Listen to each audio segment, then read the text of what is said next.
नागेवाडी येथील रस्ता क्रमांक 23 वर प्रस्तावित असणारा अनधिकृत सभामंडळ तात्काळ रद्द करण्यात यावा। त्याचबरोबर रस्त्याच्या जागेवर सभामंडपाला मंजुरी देणाऱ्या संबंधित अधिकारी व जबाबदार व्यक्तीवर चौकशी करून निलंबनाची कारवाई करण्यात यावी आणि सार्वजनिक रस्त्यावर अतिक्रमण करू नये, रस्ता नागरिकांसाठी खुला करण्यात यावा आणि सदर प्रकरणाची निष्पक्ष चौकशी करून अहवाल सार्वजनिक करण्यात यावा।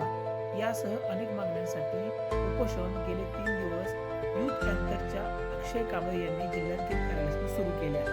पाहूयात अक्षय कांबळे काय म्हणाले। जय भीम जय संविधान। मी अक्षय कांबळे। गेले 4 दिवसापासून आम्ही उपोषणाला बसलो आहे। उपोषणाचं कारण असं आहे की सार्वजनिक रस्त्यात 23 नंबरची नोंद असताना सुद्धा आणि त्यावर बांधकाम विभाग यांनी सभामंडप मंजूर केलेला आहे, तरी सदर रस्ता हा मागील कॅनलला एक जातो, एक जिल्हा परिषद शाळेला जातो, त्यामागील घरं आहेत त्याला एक जातो, तरी सदरी रस्ता हा रहदारीचा रस्ता असून त्यावर गेल्या वर्षी 10 लाख रुपये निधी टाकून कॉन्क्रिटीकरण केलेलं आहे। तरी कॉन्क्रिटीकरण केलं असताना त्याच्यावर सभामंडप मंजूर होतं कसा? कुठल्या अधिकाऱ्यांना हाताशी घालून सभामंडप मंजूर होतो? कोण आहे त्याच्या पाठीचे अधिकारी? याची सखोल चौकशी करून याच्यावर कायदेशीर कारवाई करावी ह्या मागणीसाठी आम्ही आज जिल्हाधिकारी कार्यालयासमोर उपोषणाला बसलो आहे। तिथं आम्ही विभागाला पत्रव्यवहार केलेले आहे, तर त्यांनी एक आम्हाला पत्र दिलं होतं। पत्र द्यायला ती कोवाळे नामक अधिकारी आला होता। कोवाळे नामक अधिकारी आला असताना त्याने दमदाटी करण्याचा प्रयत्न केला। पत्र वाचून दिलं नाही। पत्र घेत नसेल तर तुमच्यावर 353 सारखा गुन्हा दाखल करतो, म्हणजे तुम्ही बरोबर उपोषणावरून उठाला अशी आम्हाला धमकी दिली।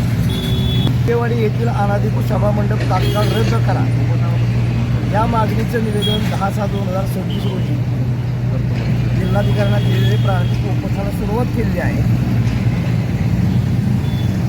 आंदोलनकर्ते हे जिहादी नाहीत। तो PWDचा कोंढाळीकर रावसाहेब आहे, कोवाळे। त्या कोवाळेच्या माहितीसाठी आंदोलनकर्ते हे जिहादी नाहीत आणि त्या कोवाळ्याच्या बापाचे नोकर नाहीत। संविधानिक मार्गाने आंदोलन करणं हा आंबेडकरी चळवळीतल्या कार्यकर्त्यांचा दाना असतो, कारण गेंड्याच्या कातडीचे अधिकारी, निर्लज्ज प्रशासन ज्यावेळेला दखल घेत नाही त्यावेळेला आंदोलनासारखा सनदशील मार्गाचा अवलंब हे आंबेडकर चळवळीचे कार्यकर्ते करत असतात।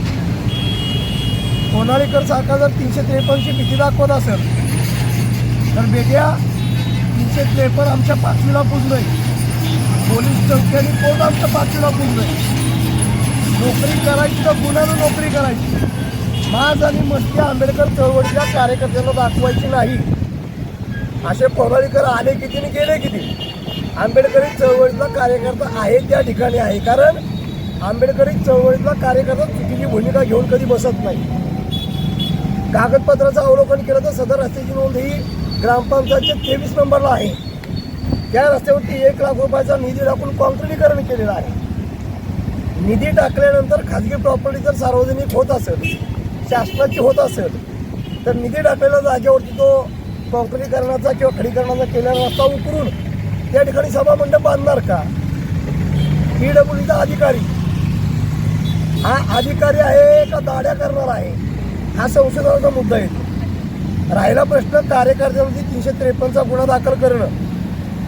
राष्ट्रीय नेतृत्वाखाली पश्चिम महाराष्ट्र महासचिव चंद्रकांतदादा कांबळे यांच्या मार्गदर्शनाखाली रिपब्लिकन पार्टी ऑफ इंडियाचा सातारा जिल्हाध्यक्ष म्हणून मी, महिला आघाडीच्या जिल्हाध्यक्ष म्हणून रेखाताई सकटे, त्या PWDच्या अधिकाऱ्याला आम्ही जाहीर आव्हान करतोय, 353 दाखल करून बघ, तुझ्या अंगावर अंडरपॅन्ट सुद्धा RPI ठेवणार नाही, हा माझा शब्द तुला आहे।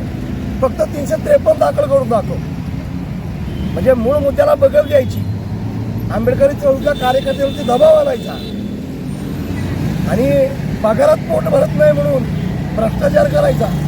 भस्म्या रोग झालाय का यांना भस्म्या रोग झालाय म्हणून तरी ही हक्कानी कर्तव्याचा यांना विसर पडलेला आहे। खरं म्हणजे युवकांनी सुरू केलेला आहे।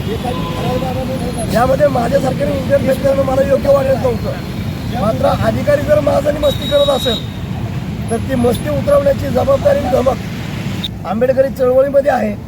हे सांगण्यासाठी या आंदोलनाला रिपब्लिकन पार्टी ऑफ इंडियाचा जाहीर पाठिंबा देतो.